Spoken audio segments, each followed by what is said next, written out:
광주 FC가 지금 엄청나게 잘하고 있습니다. 맞습니다. 지금 리그 3위에 지금 돼 있고 잘하면 지금 아시아 챔피언스 리그도 나갈 수 있을 것 같은 상황인데 자, 잘하고 있는 건 좋은데 항상 얘기 나오던 것 중에 하나가 이렇게 성적이 좋다거나 나쁘다거나 나쁠 때도 똑같은 얘기 나왔어요.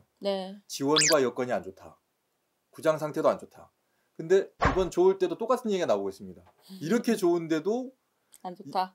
이런 상황에서 이렇게 좋을 수가 있느냐.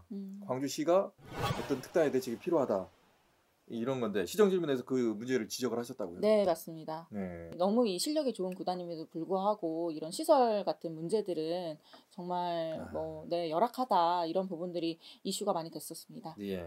예산 문제부터 언급을 하셨죠? 네, 맞습니다. 지금 FC 예산 같은 경우에는 1년에 연간 한 100억 정도 우리가 이제 지원이 되는데요.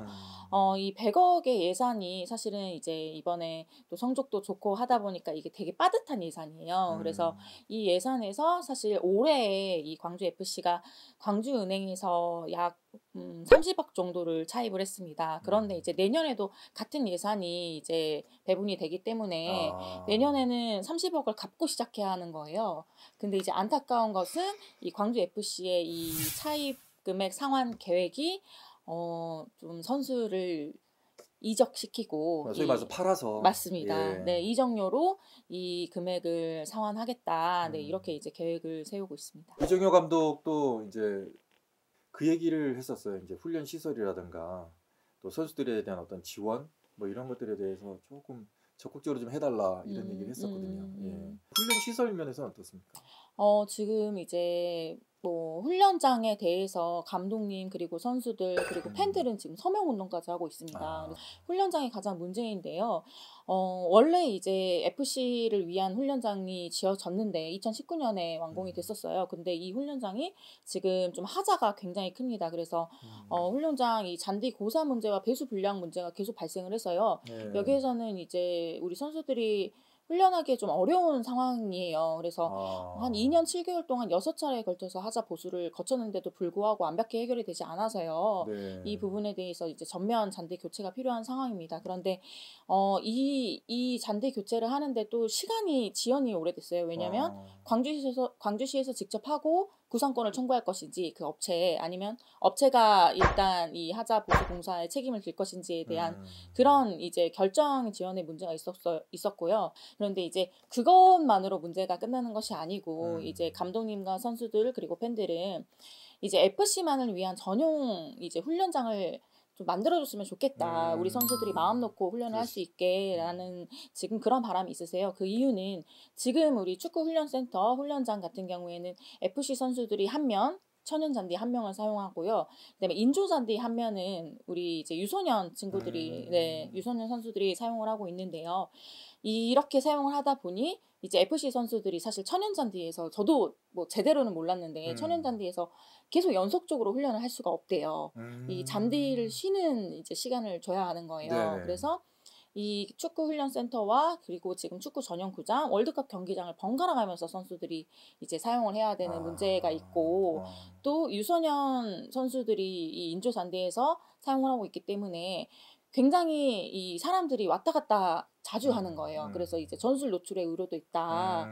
이런 부분들을 이유로 들면서 이제 이 양면이 있는 이 훈련센터의 잔디를 천연 잔디 이면으로 교체를 해달라. 우리가 좀 마음 놓고 훈련을 하고 싶다. 지금 그런 바람입니다. 또 하나는 이제 경기가 잘 이제 풀리다 보니까 팬들이 많이 늘어났고 관객들이 다 차기 시작했습니다. 근데 이제 저도 이제 그 지금 현재 경기장을 가봤지만 밑에를 보니까 야 이게 사람이 꽉 찼을 때 이거 괜찮나? 그러니까 실제로 이게 걱정 우려에 그치지 않았고요. 정말 안전상의 문제가 있었습니다. 그 가변석 특히 이제 원정 하시는 분들을 위한 그 원정석의 가변석 그 말씀하신 그 철골 구조이잖아요. 그 안전성이 문제가 됐었어 가지고요. 뛰면서 응원을 하지 말아달라라는 얘기로 처음에 시작을 해서 사실 이제 자, 이거 보시는 거예요, 맞습니다. 네네. 이제 이 가변석 문제뿐만 아니고 저기 이제 본부석 사진을 보시면요. 본부석 2층에 텅텅 비어 있어요. 우리가 이렇게 인기가 많고 표를 구하기도 어렵다고 하는데도 비어 있는 이유는 저기는 미운영 좌석이에요. 2층 본부석은. 왜 그래요? 그래서 왜 2층 본부석이 미운형 좌석이느냐라고 했더니 네. 이 설계 자체가 잘못돼서 원래부터 시야 제한석이라는 거예요. 아하. 그래서 운영을 하지 못하고 있습니다. 그리고 지하철 공사로 인해서 이제 뭐 입출입 문제도 있고, 그다음에 이제 시야 제한석이다 해서 저기 2층 좌석이 한 1,700석 정도 되는데 이야. 사실 저 부분은 아예 판매를 못 하고 있고요. 네. 슬픈 것은 우리 광주 축구 전용구장에 지붕이 있는 유일한 곳인데, 그렇죠. 네, 그런데 이제 좌석들은 지금 판매가 중단된 그런 상태입니다. 자, 이런 문제 제기를 했을 때 시장님은 어떤 반응을 하시던가요? 네, 일단 우리 시장님께서 이제 광주 FC 구단주님이시잖아요. 구단주잖아요. 네. 이제 아무래도 시장님이시기도 하다 보니 현실적인 문제를 생각하지 않을 수가 없는 거예요. 현실적인 문제는 돈이네요. 그렇죠. 예. 네, 일단 이제 광주가 지금 굉장히 예산이 많이 부족한 그런 안타까운 상황에 직면해 있고요. 그리고 이제 아까 말씀드렸던 그 우리 FC 선수들과 감독이 가장 바라는 훈련장 문제 같은 경우에는 이제 유소년 선수들이 어쨌든 훈련을 해야 하는데 이런 장소를 찾기 전까지는 대안을 마련하기 전까지는 이 이명 교체는 어렵다.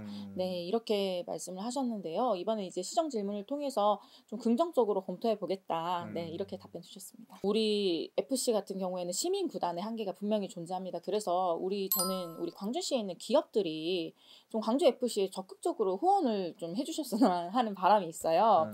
그래서 왜냐하면 우리 광주시에 있는 여러 기업들이 사실 사회공헌을 해야 되는 것이 사실이거든요. 네. 그런데 광주 FC 이제 후원 목록을 보면은 좀 깜짝 놀라요. 네. 왜요?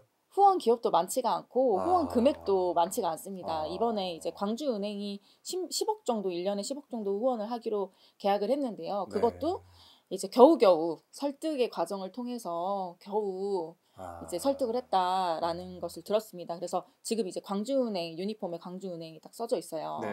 그러면 저는 사실은 우리 광주시에 어쨌든 많은 기업들이 있지 않습니까? 네, 그래서 그런 기업들이 좀 적극적으로 후원을 해야 되지 않나라는 생각을 하면서 동시에 또 광주 FC 스스로의 자구책도 만들어야 될 것 같습니다. 홍보 마케팅이 굉장히 약합니다. 광주 FC가 이번에 이렇게 인기가 많았음에도 불구하고 이런 MD 상품들이 전혀 개발이 되지 않았어요. 그래서 그런 부분들은 좀 반성을 통해서 좀 열심히 홍보 채널을 많이 만들고 그다음에 마케팅도 더 적극적으로 공격적으로 해야 하지 않나 하는 생각을 합니다. 언제 어디서나 내 손 안의 뉴스. 광주 MBC 뉴스 유튜브 구독으로 함께하세요.